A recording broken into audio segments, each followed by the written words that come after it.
이 시간 함께 보실 말씀은 마가복음 6장 34절에서 44절까지 보겠습니다. 마가복음 6장 34절에서 44절까지 말씀을 보겠습니다. 예수님께서 5,000명을 먹이신 우리가 잘 아는 이야기입니다.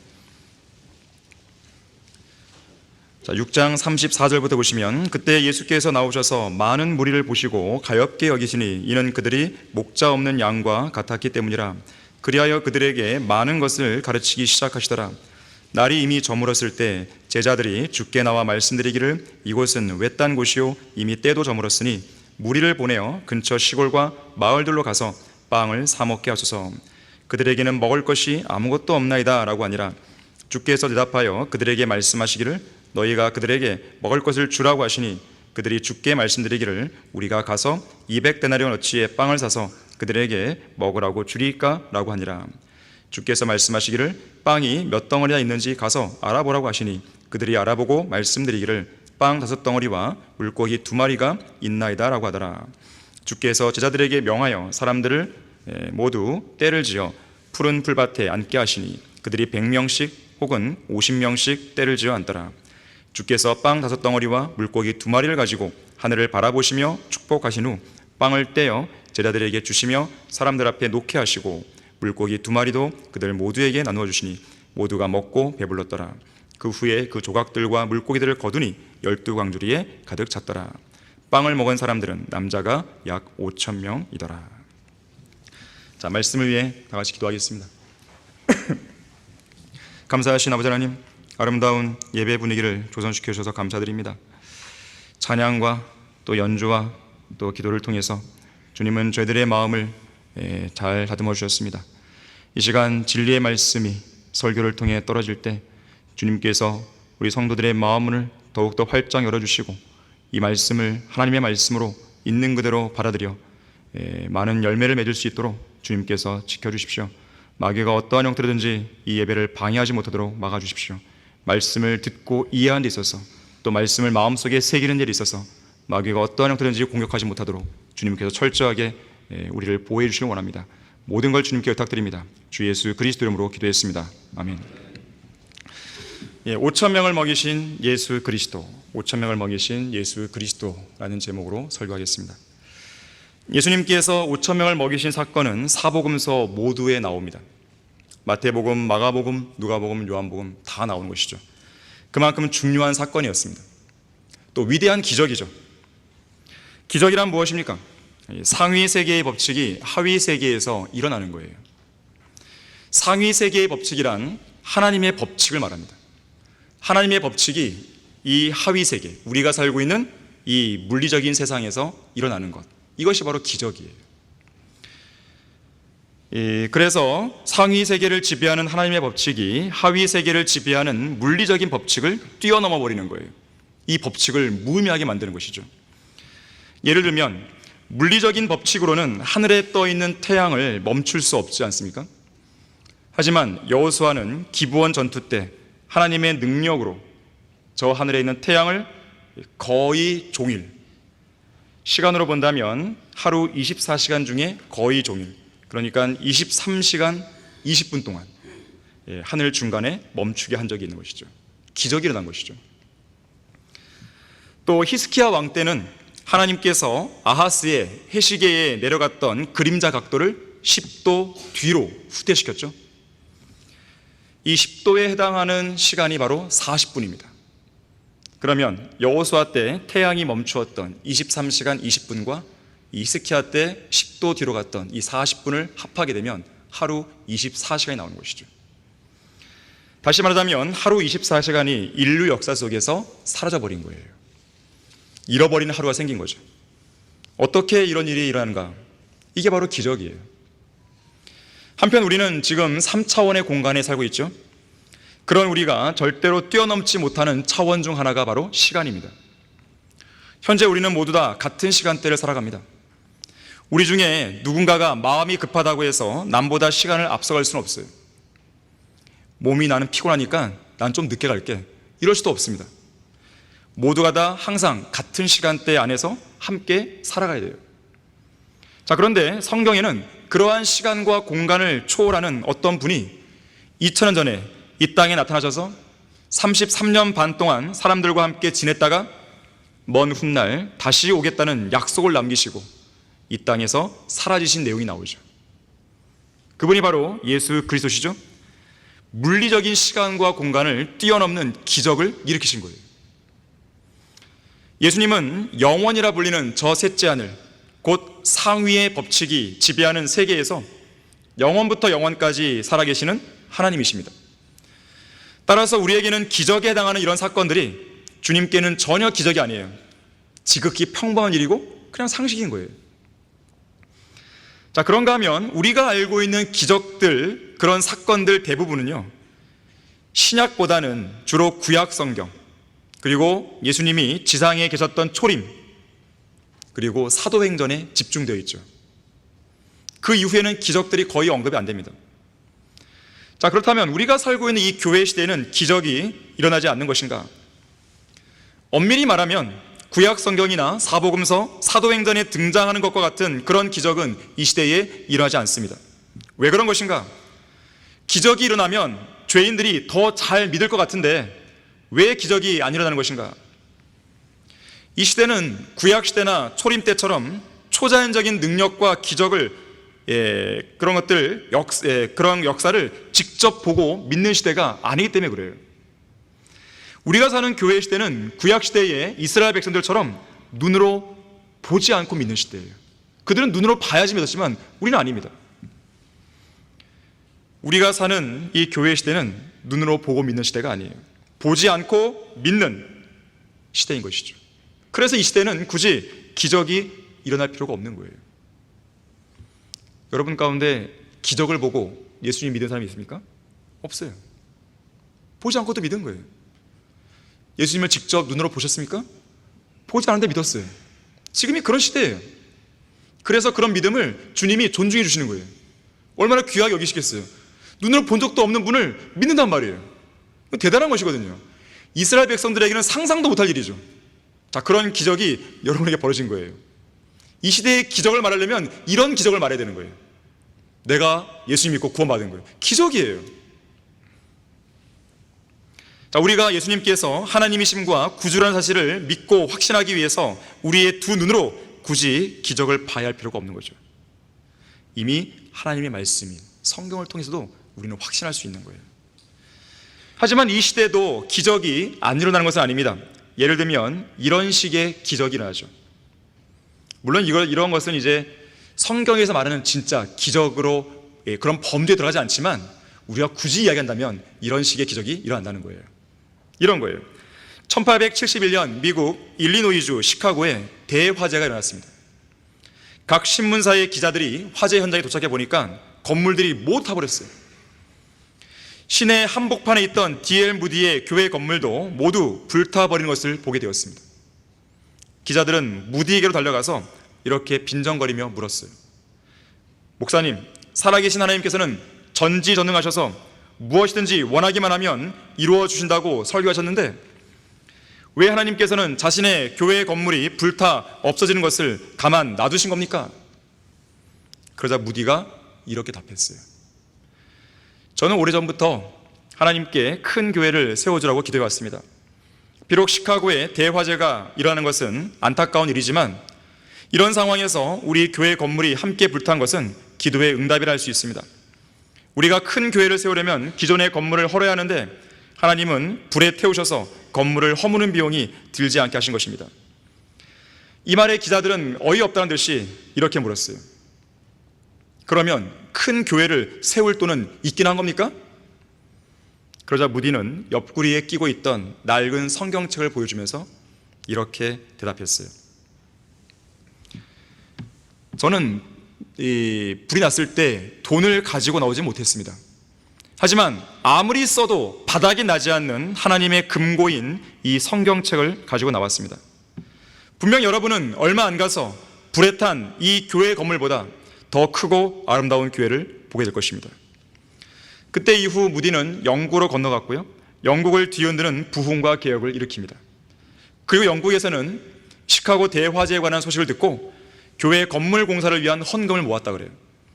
이렇게 해서 무디는 화재가 난 그 자리에 이전 건물보다 훨씬 더 크고 아름다운 교회 건물을 지었다고 합니다. 자, 이러한 기적에 관해서 시편 139편 17절과 18절은 이렇게 말합니다. 오 하나님이여, 주의 생각들이 내게 또한 얼마나 귀중한지요, 그 수가 얼마나 많은지요, 내가 그것들을 헤아리려 하면 그 수는 모래보다도 더 많나이다. 내가 깨어날 때 여전히 주와 함께 있나이다 그랬어요. 하나님께서 갖고 계신 계획들과 그 계획들을 수행하시기 위해 갖고 계신 주님의 생각들은요, 헤아릴 수가 없는 거예요. 자, 예수 그리스도께서 5,000명을 먹이신 기적을 보라. 자, 첫 번째로 인간의 경험을 의지하지 말고 전지전능하신 하나님을 신뢰해야 됩니다. 전지전능하신 하나님 앞에서는 인간의 경험은 무용지물이에요. 쓸모가 없습니다. 아무런 도움이 안 돼요. 당시 5,000명을 먹이신 이 위대한 기적이 일어난 장소를 보니까 35절에 보듯이 외딴 곳이었습니다. 자, 여기서 외딴 곳에 해당하는 영어 표현은 데저트 플레이스예요. 사람이 살지 않는 외진 장소란 뜻입니다. 이 데저트란 단어가 나왔다고 해서 아프리카 대륙의 사하라 사막 같은 식물이 거의 없는 모래로 뒤덮인 그런 사막 지역으로 보시면 안 돼요. 왜냐하면 거기 본문 39절에서는 이곳을 가리켜 푸른 풀밭이라고 말합니다. 푸른 풀밭. 요한복음 6장 10절에서는 풀이 많은 지역이라고 그래요. 따라서 외딴 곳이라고 하는 것은 사막지대가 아니에요. 사람들이 거주하지 않는 지역이에요. 일종의 버려진 장소입니다. 사람들이 거주하는 집이나 성읍으로부터 멀리 떨어진 아주 외진 지역을 가리켜서 말하는 거예요. 한편 이 기적이 일어난 시간대를 보니까 35절에서 날이 이미 저물었을 때입니다. 대략 5시에서 7시 사이죠. 마치 여름철 저녁처럼 햇빛이 지면을 비스듬히 비출 그런 무렵이었어요. 그래서 제자들은 36절에서 사람들을 근처 시골과 마을들로 보내서 음식을 사 먹게 하는 게 좋겠다고 예수님께 제안을 드려요. 왜냐하면 이 시간대에 집까지 가면 너무 멀잖아요. 그래서 가까운 마을로 보내자고 제안을 하는 것이죠. 바로 그때 예수님은 37절에서 이렇게 말씀하시죠. 너희가 그들에게 먹을 것을 주라 그랬어요. 그러자 제자들이 말하죠. 우리가 가서 200데나리온어치의 빵을 사서 그들에게 먹으라고 주리까? 자, 이와 같은 사건을 기록하고 있는 요한복음 6장 5절과 6절 한번 찾아보겠습니다. 요한복음 6장 5절과 6절 말씀입니다.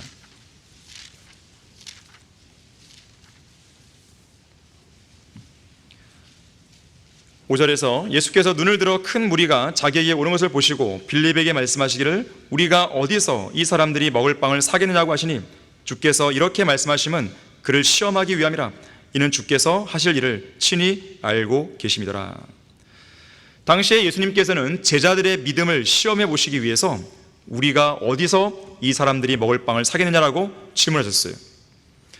조금 있으면 얼마나 위대한 기적을 보여주실지 이미 다 계획해 놓으셨음에도 불구하고 예수님은 마치 아무것도 모르시는 것이냐 시치미를 뚝 떼시고 이런 질문을 던지신 거예요.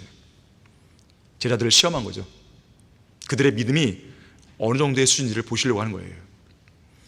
자, 우리 그리스도들도 얼마든지 주님으로부터 이런 시험을 받을 수 있다는 것을 기억해야 됩니다. 때때로 우리의 믿음을 시험하시기 위해서 우리 앞에 어떤 장애물을 일부러 딱 밀어놓으시는 거예요. 그리고 우리가 어떻게 대처하는지 지켜보시는 거죠. 그러한 상황에 직면했을 때 당황하거나 안절부절 어쩔 줄 몰라 하지 말고 하나님을 온전히 신뢰하는 그 믿음을 여러분들은 주님 앞에 내보이셔야 돼요.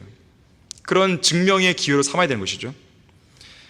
이런 기회가 왔을 때 주변 사람들의 도움을 구하기 위해서 동분서주하면 안 됩니다. 어떻게 하지? 그들이 똑똑하면 얼마나 똑똑하고 또 유능하면 얼마나 유능하겠어요. 하나님의 무한한 능력을 의심하지 마십시오.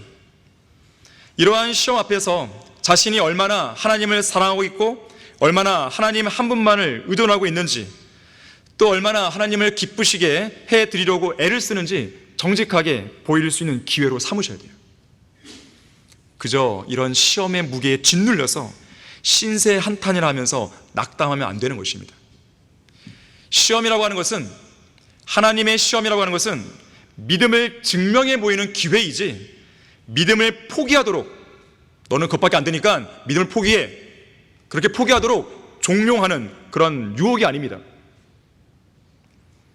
자, 그렇다면 예수님께 질문을 받은 빌립, 이 제자들 중에서 빌립은 어떻게 반응했는 것인가?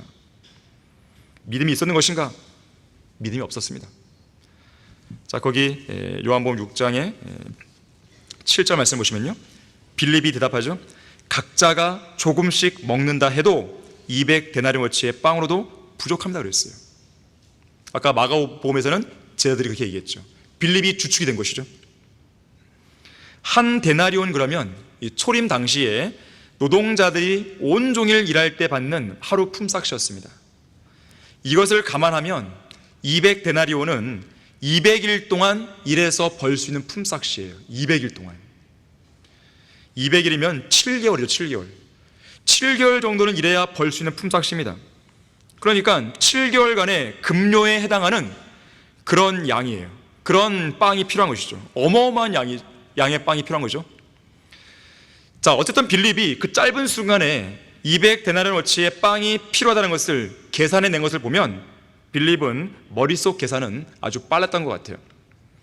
하지만 빌립이 한 가지 놓친 게 있죠. 그의 머릿속 계산기에서는 결정적인 오류 한 가지를 범했습니다. 바로 그의 눈앞에 서 계신 예수님을 계산에 넣지 않은 거예요.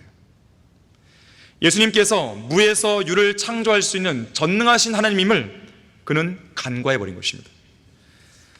사실 이런 빌립과 같은 모습이 오늘날 배교가 만연한 이 시대에 믿음이 없는 그리스도인들의 실상이기도 합니다.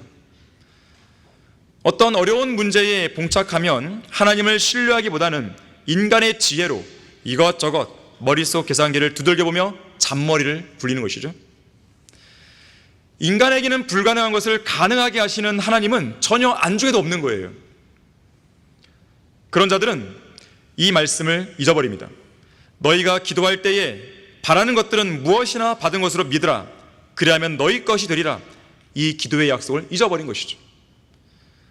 또는 보라, 나는 주요 모든 육체의 하나님이라. 내게 어려워서 못할 일이 있겠느냐? 예레미야 32장 27절에 이 말씀을 생각하지 못한 것이죠. 빌립보서 4장 13절에서 내게 능력 주시는 그리스도를 통하여 내가 모든 것을 할 수 있느라, 내가 모든 걸 할 수 있느라, 이 말씀을 잊어버린 거예요.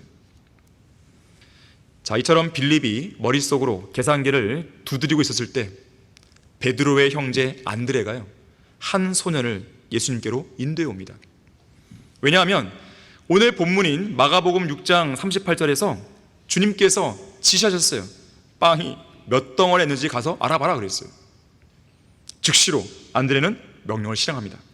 그리고 요한복음 6장 9절에서 빵 몇 덩어리를 가지고 있는 소년을 예수님께 데리고 오죠. 여기 한 소년이 보리빵 5덩어리와 작은 물고기 2마리를 가지고 있나이다 그랬어요.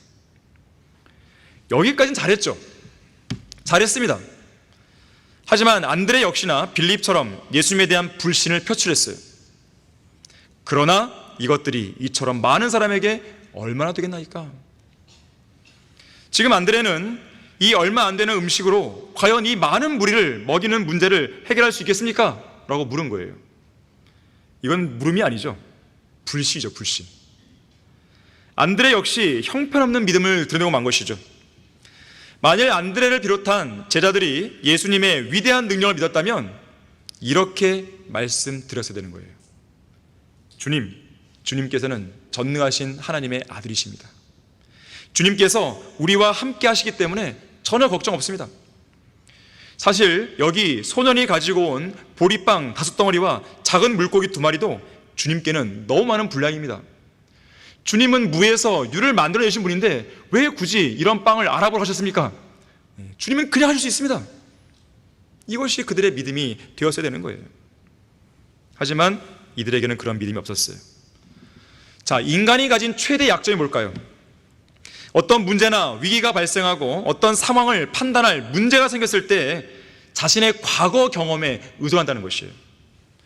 아무리 과거의 경험이 성공한 경험이라 할지라도 또한 그 경험에 따라 이번에도 일이 잘 진행될 것 같다는 그런 생각이 들 때라도 하나님께서 함께 하시지 않는 그러한 계획은 모두 수포로 돌아가게 되는 거예요.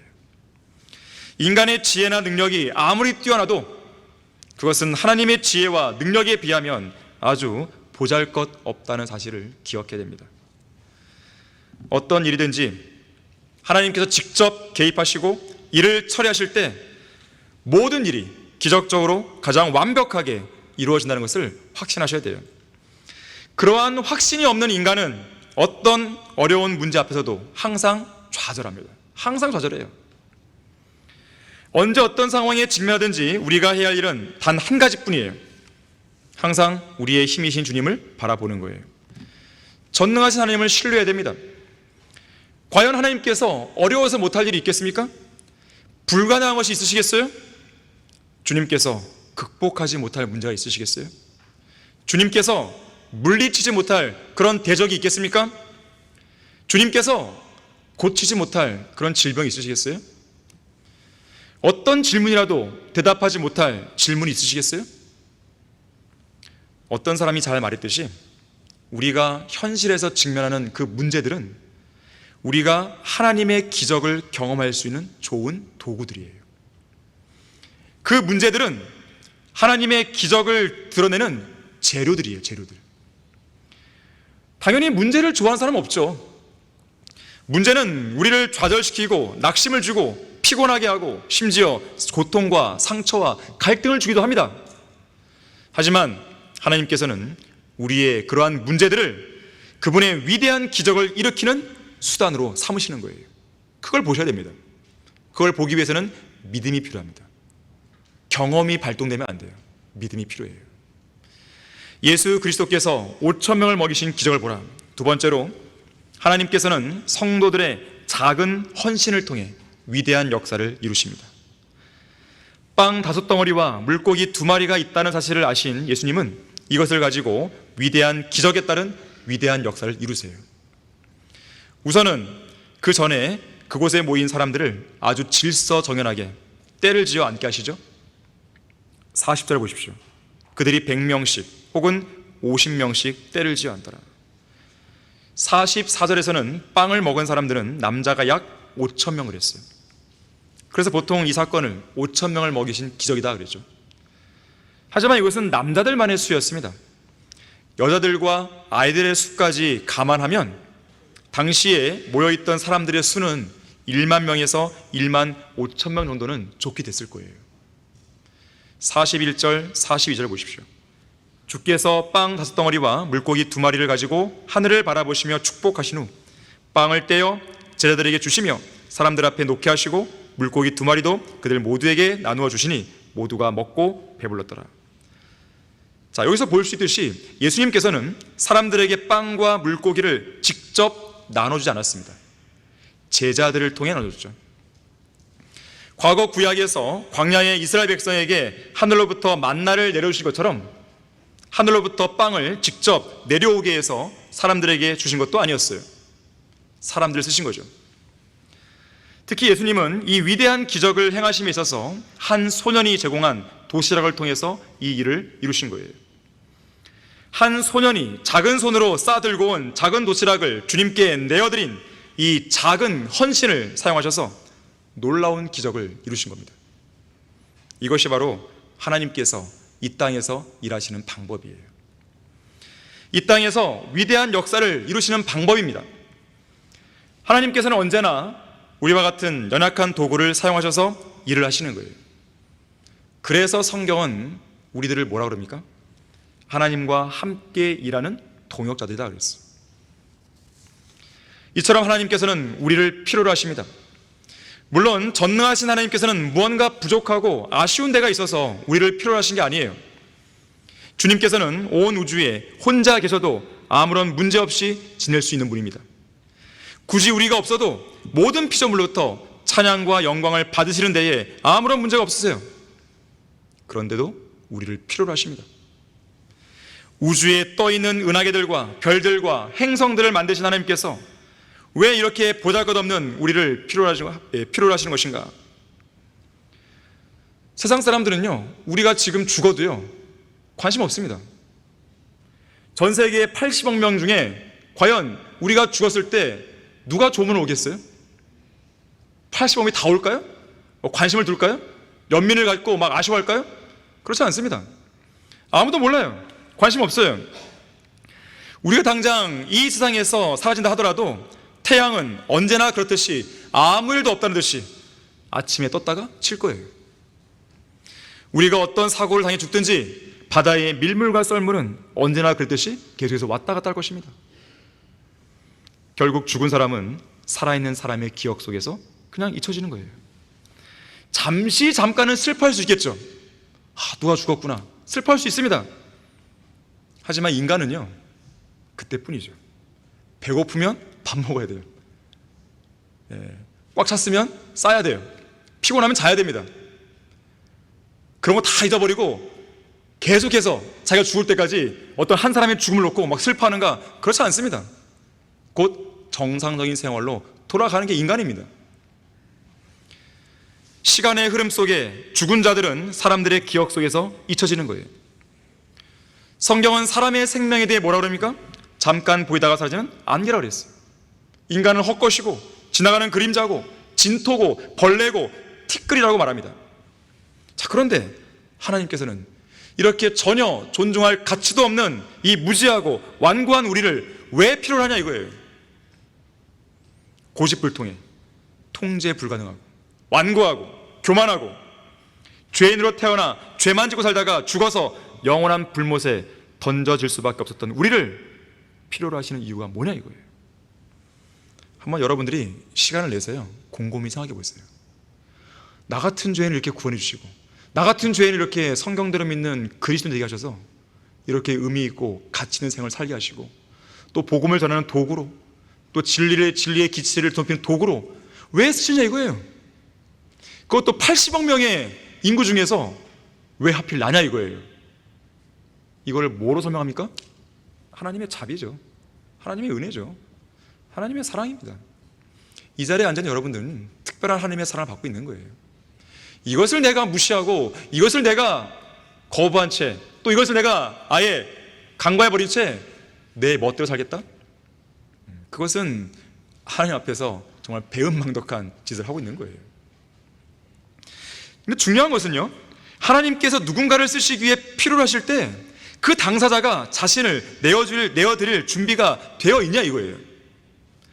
자, 우리는 언제라도 주님이 원하시면 기꺼이 자신의 몸을 내어드릴 준비가 되어 있어야 됩니다. 구약이든 신약이든 어느 시대든지 하나님을 위해서, 하나님의 일을 위해서 자신의 몸을 자원하여 기꺼이 드린 사람들의 모습은 너무나 아름답고 큰 귀감이 되었어요. 고린도후서 8장 12절에서는 먼저 할 마음만 있다면 사람이 가진 대로 받으실 것이며 없는 것을 받지는 아니하시리라. 물론 여기서는 이제 헌금과 연관된 내용이에요. 연보와 관한 내용이에요. 하지만 확장된 의미로 우리에게 얼마든지 적용할 수 있습니다. 하나님께서는 성도가 지닌 재능이나 능력을 보시는 게 아니에요. 이 사람이 얼마나 가지고 있나 보자, 그게 아닙니다. 그 안에 품고 있는 순수한 동기와 열정을 가장 먼저 보시는 거예요. 그리고 그 성도가 하나님의 뜻과 계획 안에 올바로 서 있기만 하다면 하나님께서는 그 구체적인 뜻 안으로 그를 넣어주시고 그 뜻을 수행하게 하시는 거죠. 기적이라고 하는 것은, 하나님의 위대한 역사라고 하는 것은요, 하나님께서 갖고 계신 그 뜻과 그 뜻을 실행하고자 하는 성도의 열정이 만났을 때요, 놀라운 기적이 나옵니다. 이 땅에 한글 킹제임스 성경이 나온 과정을 보십시오. 또 그 성경을 기반으로 해서 아름다운 교회가 세워지고, 또 이 교회에 속한 여러분들이 등장하고, 이런 일련의 과정을 보십시오. 아무리 바른 성경이 나왔다 하더라도 그 성경을 최종 권위로 믿으려는 여러분의 의지와 어떤 동기와 열정이 없었다면 여러분이 이 자리에 앉아있는 기적은 일어나지 않는 거예요. 주님을 위해서요, 무엇이라도 시도하십시오. 무엇이라도 도전하십시오. 겸손 아닌 겸손이나 자의적인 겸손으로 멀뚱멀뚱 뒤로 빠져 있으면 안 됩니다. 성경을 읽는 일이든지 공부하는 것이든지 기도를 하든지 구령하든지 교회에서 섬기는 일을 하든지 설거지를 하든지 청소를 하든지 무엇을 하든지 간에 그것이 주님을 위한 것이라면 무언가 작은 것 하나라도 주님을 위해서 시도하겠다는 마음을 지니셔야 돼요. 게으르게 가만히 앉아있지 마시고 주님을 위해서라면 무엇이라도 시도하고 도전해 보십시오. 하나님께서 여러분들에게 무슨 큰 일을 해라 그 말씀하시는 게 아니에요. 작은 헌신을 요구합니다. 작은 헌신이 또 다른 작은 헌신을 낳고 그 헌신이 좀 더 큰 헌신을 낳고 그 헌신이 더 큰 헌신을 낳고 그러면서 그 사람이 하나님의 위대한 계획 속에 들어오고 그 위대한 계획 속에서 주님의 위대한 일들을 수행하게 되는 거예요. 무슨 처음부터 큰 걸 하는 게 아닙니다. 주님을 위해서 무언가에 도전하는 것은 손해를 보는 일이 아니에요.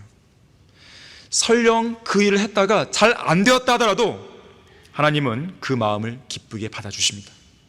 그 성도가 가진 그대로 받아주시는 거예요. 아무것도 하지 않는 성도보다는 무언가 작은 것 하나라도 주님을 위해 시도하는 그 성도들을 주님이 기뻐하시는 거예요. 다윗을 보세요. 주님을 위해서 성전을 건축하겠다고 계획을 세웠어요. 하지만 하나님의 뜻은 그게 아니었어요. 너는 안 돼. 너의 아들이 할 것이야. 하지만 하나님은 그 마음을 받으신 거예요. 그리고 위대한 다윗의 언약을 주시잖아요. 너의 왕국을 영원히 세워줄게. 여러분들의 작은 헌신을요 하나님께서는 크게 보십니다. 그리고 더 큰 보상을 주시는 거예요. 여러분들에게 내가 매일같이 구령한단 말이에요. 그런데 하나님은 뭘 주세요? 자랑의 물건을 주세요. 자랑의 물건. 비교가 안 되는 거죠. 나는 그저 이 땅에서 내 몸 하나 들여갖고 복음을 했을 뿐인데 그리고 몇몇 구령했을 뿐인데 주님은 멸류관을 주시는 거예요. 하나님은 그런 분이십니다. 지금 상급과 유업을 주시려고 기다리고 계시는 거예요. 그리고 여러분의 헌신을 기다리는 것입니다. 이 위대한 기적의 현장에 있던 5,000명 이상의 사람들 중에서 빵 5덩어리와 물고기 2마리에 도시락을 싸온 이 어린 소년에 대해서 관심을 두거나 주목하는 사람은 한 명도 없었어요. 이 소년에 대해서 어떤 기대도 안 했습니다. 오직 그 헌신을 기꺼이 받으시는 하나님만이 이 소년의 헌신을 주목했고 그 헌신을 기쁘게 쓰신 거예요. 안드레를 위시한 제자들은 이 보잘것없는 도시락이 이 많은 무리에게 얼마나 되겠는가 하면서 불평을 늘어놓았지만 예수님은 이 작은 헌신을 오히려 기뻐하시면서 하늘을 향해 감사드리시고 축복하시고 위대한 기적을 수행하신 거죠. 형제들아, 너희는 너희의 부르심을 보라. 부르심을 받은 자들은 육신을 따라 지혜로운 자가 많지 않고 권력 있는 자도 많지 않으며 좋은 가문에서 태어난 자도 많지 아니하니라. 그러나 하나님께서 세상의 어리석은 것들을 선택하심은 지혜로운 자들로 부끄럽게 하시는 것이요 하나님께서 세상의 약한 것들을 선택하심은 강한 것들을 부끄럽게 하시는 것이라. 하나님께서 세상의 천한 것들과 멸시받는 것들을 선택하신 것은 없는 것들로 있는 것들을 쓸모없게 만들려 하심이라. 고린도전서 1장 26절부터 28절의 말씀이에요. 하나님께서는 그야말로 작고 보잘것없고 약하기 짝없는 그러한 것들을 사용하시기를 기뻐하십니다. 왜 그럴까요? 그래야지만 하나님의 능력이 온전히 드러나기 때문에 그런 거예요. 뭔가 세상적으로 대단한 사람들 쓰게 되면 그 사람들은 교만합니다. 교만하는 거예요. 나의 힘으로 나의 지혜로 한 거야 이런단 말이죠. 윤경호 같은 사람이 그런 사람이에요. 영화 하나 믿고 까부는 것이죠. 실제로 모세의 손에 들린 보잘것없는 막대기 하나로 하나님은 놀라운 기적을 행하시죠. 이집트를 심판하신 거 아니에요. 그 막대기를 통해서, 모세의 손에 들린 막대기를 통해서 당대의 최강국인 이집트를 심판해 버리시잖아요. 소년 다윗의 손에 들린 돌멩이 5개와 물매를 쓰셔갖고 필리스타인의 거인 골리앗을 드시죠. 어린 여종 하나를 통해서 문둥병에 걸린 막강한 용사 나아만 장군을 엘리사 선지자에게 나아가게 하잖아요. 한 과부의 한 줌밖에 안 되는 그 가루로 선지자 엘리야를 먹여 살리잖아요. 그리고 여기 본문에서 한 소년이 드린 보리빵 5개와 물고기 2마리로 5,000명이 넘는 사람들을 먹이시는 위대한 역사를 하시는 거예요. 이제 하나님께서는요, 이 자리에 앉아있는 여러분들 향해 도전하시는 거예요. 여러분은 주님을 위해서 여러분의 몸을 드릴 의향이 있으십니까? 하나님께서 여러분을 쓰겠다고 하실 때 기쁜 마음으로 자원해서 몸을 드릴 마음이 있으십니까? 그리고 그 몸을 드릴 때 하나님께서 어떤 위대한 기적을 이루실지 기대가 되지 않습니까? 예수 그리스도께서 5,000명을 먹이신 기적을 보라. 자, 마지막 세 번째로, 우리의 몸을 들이되 육신의 본성이 깨지지 않고서는 온전히 쓰임받을 수 없습니다. 드리긴 드리더라도 여러분의 육신의 본성이 깨져야 돼요. 자, 본문 41절에서 43절을 다시 한번 보십시오. 주께서 빵 5덩어리와 물고기 2마리를 가지고 하늘을 바라보시며 축복하신 후 빵을 떼어 제자들에게 주시며 사람들 앞에 놓게 하시고 물고기 2마리도 그들 모두에게 나누어 주시니 모두가 먹고 배불렀더라. 그 후에 그 조각들과 물고기들을 거두니 12광주리에 가득 찼더라. 여기 잘 보시면요, 이 빵을 떼다 그랬어요. 빵을 떼다. 영어로 브레이크예요. 브레이크. 깨트리는 거예요. 부수는 거예요. 빵을 깨트린 거죠. 빵을 부순 거죠. 빵을 뗀 것입니다. 다시 말하자면 우리 자신이 깨뜨려지지 않고서는 하나님께서 우리를 사용할 수 없다는 영적 교훈을 우리에게 보여주는 거예요. 예수님께서 빵을 떼신 후에야, 빵을 부수고 깨뜨리신 이후에야 5,000명의 사람들이 배불리 먹게 된 거예요. 우리 다 같이 열왕기상 19장 19절 20절 보겠습니다. 열왕기상 19장 19절과 20절 보시면요, 엘리야와 엘리사에 관한 내용인데요, 당시 하나님께서는 엘리야의 뒤를 이을 사역자로 엘리사를 선택하셨죠. 하나님께서 엘리사를 부를 당시에 엘리사는 밭을 가고 있었습니다. 12결의의 수소들을 앞세워 밭을 가고 있었어요. 자, 19절 보시면, 그리하여 그가 거기서 떠나 사팟의 아들 엘리사를 만났으니 그가 자기 앞에 12결의의 수소들을 앞세워 밭을 가는데 그는 12번째 결의와 함께 있는지라. 엘리야가 그를 지나치며 자기 외투를 그의 위에 던지니 그가 수소들을 버려두고 달려가 엘리야를 따라가며 말하기를, 내가 청하오니 나로 내 아버지와 내 어머니에게 입맞추게 하소서. 그런 후에 내가 당신을 따르리다 하므로 엘리야가 그에게 말하기를, 다시 돌아가라. 내가 너에게 무엇을 하였느냐 하더라. 지금 엘리사는 엘리야에게 부모에게 작별 인사를 하고 오겠다고 요청합니다. 그래서 엘리야는 그렇게 하라고 말하는 것이죠. 하지만 엘리사가 작별 인사를 하러 가려고 했던 것은요, 옛 생활에 대한 미련이 있기 때문이 아니었어요. 오히려 옛 생활들과의 관계를 완전히 끊어버리기 위한 것이었습니다. 그에 관한 내용을 이어지는 21절에서 보게 되죠. 그가 엘리야로부터 돌아가 한 결의의 수소들을 취하여 그것들을 잡고 수소의 기구로 그 고기를 끓여 사람들에게 주니 그들이 먹더라. 그리고 나서 그가 일어나 엘리야를 따라가서 그를 섬기더라 했어요. 지금 엘리사는 옛 생활에 대한 미련 때문이 아니라 모든 것을 완전히 끊어버리기 위해서 돌아간 거예요. 자, 그러니까 고기를 끓여서 사람들에게 지금 주고 있는데 이 고기의 출처를 보세요. 어떤 고기예요? 그의 옛 생활의 일부분인 수소죠. 그가 지금까지 밭을 갈기 위해 몰았던 바로 그 수소를 잡아 죽인 거죠. 또한 그 고기를 끓이기 위해서 그 수소의 기구들을 장작더미 삼아 불에 태워버렸잖아요. 자신의 옛 생활들을 끝장낸 거예요. 뒤를 돌아볼 여지를 남겨두지 않기 위해서 옛 생활들을 완전히 깨뜨린 것입니다. 여러분들이 주님을 따르는 데 있어서 자꾸 뒤를 돌아보게 만드는 그 무엇이 있다면 그것을 완전히 깨뜨리셔야 돼요. 육신적인 것이든 나쁜 습관이든 깨뜨리고 부숴야 됩니다. 집안 살림을 다 부수고 산속으로 들어가는 말이 아니죠. 자신의 옛 습관들, 옛 지식들, 주님을 따르는 데 있어서 불필요한 모든 거추장스러운 것들을 다 깨뜨리고 부숴야 되는 거예요. 그러지 않고서는 하나님이 우리를 쓰실 수가 없어요. 마가복음 2장 4절에는 중풍병자 나오죠. 중풍병자는 치료를 받기 위해서 그를 메고 온 사람들이 지붕을 뜯어냈어요. 기드온의 300용사는 어땠습니까? 미디안들 대군과 싸우기 위해서 불빛을 비추기 위해 항아리를 깨뜨렸죠. 하나님께서 아합의 집안을 진멸시키기 위해서 일으켜 세우신 예후는 바알의 형상을 부숴버렸죠. 바알의 집을 부숴서 야훼 변소를 만들었죠.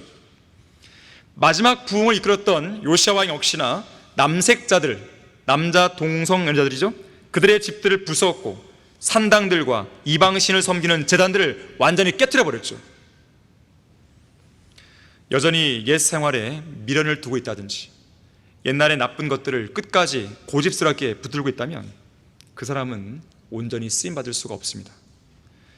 우리의 육신을 깨뜨리지 않고서는, 우리의 육신을 십자가에 죽은 것으로 여기지 않고서는 결단코 빛이시고 능력이신 예수 그리스도를 온전히 드러내지 못하는 거예요. 자, 한편 베다니에 있는 문둥병자 시몬의 집에서 예수님을 찾아온 한 여인 마리아가 있었죠. 매우 값진 감송 향유를 주님의 머리에 붓기 위해 옥합을 깨뜨립니다. 우리 다 같이 마가복음 14장 3절 찾아보겠습니다. 자, 마가복음 14장 3절 말씀을 보시면, 주께서는 베다니에 있는 문둥병자 시몬의 집에 계시더라. 주께서 앉아 식사하실 때 한 여인이 매우 값진 감송 향유가 든 옥합을 가지고 와서 그 병을 깨뜨려 주의 머리에 붓더라 그랬어요. 이 같은 장 5절 말씀에 의하면 이 향유의 가격이 나옵니다. 300데나리온 이상 나가는 매우 값진 향유였어요. 300데나리온이면 당시 일꾼들의 1년치 품삯이었습니다. 엄청난 금액이죠. 1년 벌어야 구입할 수 있는 향유였던 것이에요.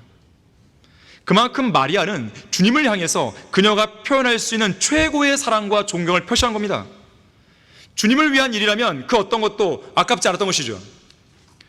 실제로 우리의 구주이신 예수 그리스도께서는 아무리 값비싼 향유를 드린다 해도 전혀 아깝지 않은 아주 귀하고 귀한 분이시죠. 아프리카의 선교사 데이비드 리빙스턴은 이렇게 고백했습니다. 나의 예수님, 나의 왕, 나의 생명, 나의 전부이신 주님께 나의 전생애를 드리나이다. 전생애를 드려도 아깝지 않은 그분이죠. 스코틀랜드 출신의 미국 목사 피터 마샬은 말합니다. 하나님이신 예수 그리스도께서 나를 위해 죽었다면 내가 아무리 그분을 위해서 큰 희생을 치른다 해도 그거는 아무것도 아니다.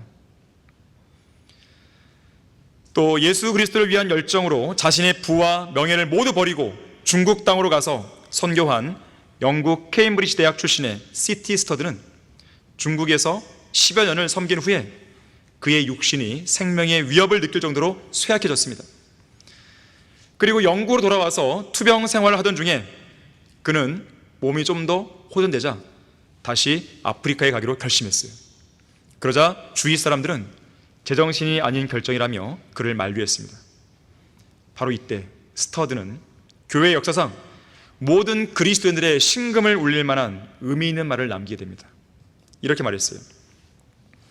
하나님의 아들이신 예수 그리스도께서 이 땅에 오셔서 나를 위해, 바로 나를 구원하시기 위해 십자가에 죽으신 것이 참으로 사실일진데 어찌하여 내가 그런 분을 위해 나의 몸을 온전히 바치려는 이 헌신을 두고 정신 나간 결정이고 지나친 희생이라고 말할 수 있겠습니까? 주님을 위한 헌신은 그 어떤 것도 차마 희생이라고 말할 수조차 없습니다. 여러분은 주님을 위해 섬긴다고 할 때요, 내가 지금 희생하고 있어, 그 말씀하지 마세요. 희생은 함부로 말하는 게 아닙니다. 여러분이 무언가 주님을 위해 섬겼다고 해서 생색내지 마세요. 그 정도 한 거 가지고 생색내면 안 되는 것이에요. 이 교회사 2000년의 교회사 동안에요, 자기 목숨을 바쳐서 주님을 섬긴 사람도 있어요. 아예 목숨을 내 걸었어요. 그런 사람도 있는데 감히 그런 사람들 앞에서도 희생이라고 말이 나올 수 있겠습니까? 그리고 목숨을 걸고 그렇게 순교했던 사람들도요, 나는 지금 희생하고 있어, 이런 말 한 적이 없어요. 기꺼이 바친 거죠. 자, 앞서 살펴본 마리아가 바로 그런 헌신을 보여준 거예요. 그녀는 하나님의 아들이신 예수님이 어떤 분인지를 누구보다도 잘 알았대요. 정확하게 알았던 것이죠. 자기가 확신하는 바에 따라 주님께 합당하게 드리고 섬길 줄 알았던 여인이었습니다. 또한 그런 섬김을 어떻게 나타내야 하는지도 알았어요. 이 모든 것을 위해서 그녀는 과감하게 옥합을 깨트린 것이죠. 그리고 주님은 그 섬김을 받으신 거예요. 그런데 유다 이스카리ot이 등장하죠. 이런 온전한 헌신과 섬김을 가리켜서 뭐라 그럽니까? 어찌하여 이런 향유를 낭비하는가? 4절에서 말하죠. 주님을 위한 헌신은 낭비도 희생도 될 수 없습니다. 자, 그런가 하면 오늘날 많은 성도들이 안고 있는 문제가 있는데, 그들은 예수 그리스도를 따르고 싶지 않은 그런 경우가 생길 때를 대비해서 예수 그리스도의 제자로서 사는 인생이 너무나 힘들고 또 실증을 느낄 그때를 대비해서, 하나님의 사역을 수행하는 것에 대해 지칠 때를 대비해서 옛 생활로 돌아가는데 유용한 것들을 정리하지 않고 그대로 일부 남겨놓은 거죠. 내가 언제라도 돌아갈 수 있도록. 여기에 문제가 있습니다. 주님을 섬기는 것에 있어서는 배수진을 쳐야 됩니다. 돌아갈 수 있는 다리를 끊어버리셔야 돼요. 아예 뒤를 돌아볼 생각조차 못하도록 끊어버려야 돼요. 불태워버려야 됩니다. 그렇게 안 하기 때문에 이 시대에 진정한 일꾼이 안 나오는 거예요. 잘 안 나오는 것이에요. 진정한 설교자, 진정한 성경 교사, 이 땅에 복음을 전할 일꾼들 나와야 되는데 안 나오는 이유는 바로 거기에 있는 거예요. 완전히 버리지 않는 것이죠. 내가 이것도 좀 하고 이것도 좀 하고, 세상에서의 성공 좀 하고 주님을 위한 일도 좀 하고. 그래서 이 배교한 교회 시대는요, 진정한 일꾼이 잘 안 나오는 거예요. 이 세상의 것들을 손에 꽉 쥐고 있는 것이죠. 다 버리셔야 돼요. 자, 결론적으로 하나님께서는 애국과 같이 왼손잡이를 사용하여 모압인들을 굴복시키셨고, 샴갈처럼 소를 모는 막대기로 필리스티아인들 600명을 죽였고, 연약한 여인의 손에 들린 장막의 못으로 시스라를 죽이기도 했고, 때로는 맷돌짝, 등불, 항아리, 나귀의 턱뼈 같은 것을 사용하셔서 주님은 위대한 일들을 이루셨습니다. 하나님께서는 기꺼이 자신의 몸을 드리고자 하는 우리를 얼마든지 쓰실 수 있다는 것을 기억하셔야 돼요. 주님은 기다리고 있습니다. 여러분의 결정만 남은 거예요. 가장 큰 문제는 과연 자신의 몸을 드릴 마음이 여러분 안에 있는가예요. 그 마음만 있다면 그 마음을 믿음으로 실행하셔야 돼요. 몸을 드릴 마음이 있다면 몸을 드리는 것이에요. 주저하지 마세요. 그렇게 하게 되면 나머지 모든 준비와 그 외에 해결해야 될 모든 문제는 주님이 다 책임져 주십니다. 정말 그래요. 저도 이 부분 때문에 많이 고민했고 7년간 이 시기를 미뤄왔었어요. 이것 때문에 저것 때문에. 그런데 제가 딱 결정하는 순간 그 모든 문제들이 하루아침에 다 해결돼 버렸어요. 물론 자신의 몸을 드리는 일이 말처럼 쉬운 건 아닙니다. 하지만 우리를 지옥에서 구원하시기 위해 자신의 몸을 십자가의 죽음에 내어주셔서 피 흘리신 예수님을 생각해 보세요. 생각해 보세요. 제발 생각해 보세요. 그냥 구원받고 끝나는 것이 아니라 다름 아닌 바로 나를 위해서 십자가에 피 흘려 죽으신 주님만 생각해 보세요. 그런 주님께서 우리에게 성경을 읽고 기도할 수 있는 시간을 더 내라고 요구하는 게 부당한 요구예요? 지옥을 향해 달려가는 죄인들을 한 명이라도 더 건져내기 위해서 너의 시간을 써라, 이렇게 말씀하시는 예수님이 부당한 분이에요? 과연 그런 일들이 우리의 목숨을 거는 일일 만큼 막 갈등이 되고 선택하기가 어려운 일입니까? 구령하는 일이 그렇게 힘든 일입니까? 주님을 위해 뭔가를 헌신하는 게 그렇게 힘든 일입니까? 큰 헌신도 아니고 작은 헌신하라는 것이 힘든 일입니까? 주님은 여러분을 위해서 목숨을 내어줬는데. 과연 그렇게 생각하는 것이 과연 풍성한 은혜와 무한한 사랑을 베푸신 하나님을 향한 합당한 처신이고 합당한 응답입니까? 아니, 어떻게 갑지불을 전혀 하지 않으면서도 주님을 섬기겠다고 하는 것일까요? 어떻게 세상에 있는 명성과 돈과 그걸 꽉 쥐고 내가 주님을 위해 헌신하겠습니다 할 수 있겠냐고요. 주님께서 여러분을 찾고 부르실 때, 그것이 지금이라도 언제 어디서든지 네, 제가 여기 있습니다 하고 몸을 기꺼이 드릴 수 있는 그런 신실한 일꾼으로 성장해 나가야 되는 것이에요. 모두가 다 그렇게 되길 바라겠습니다. 자, 다 같이 기도하겠습니다.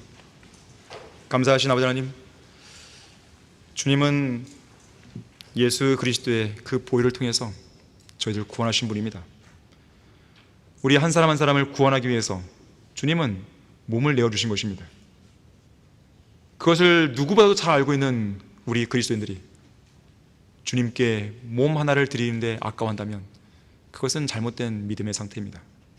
자신의 손 하나를 드리기 아까워한다면, 자신의 발 하나를 드리기 아까워한다면, 자신의 목소리를 들여서 복음을 전하는 일에 아까워한다면 그건 정말 뭔가 잘못된 것입니다. 혹시라도 주님께 헌신한 일에 있어서 오해를 했거나 왜곡되게 생각했거나 또 지지부진했거나 또 주저한 적이 있었다면 오늘 주님 앞에 회개하고 돌이킬 수 있게 해주십시오. 그리고 주님을 위해서 기꺼이 자신의 몸을 드릴 수 있는 신실한 성도 될 수 있도록 역사해 주십시오. 주 예수 그리스도 이름으로 기도했습니다. 아멘.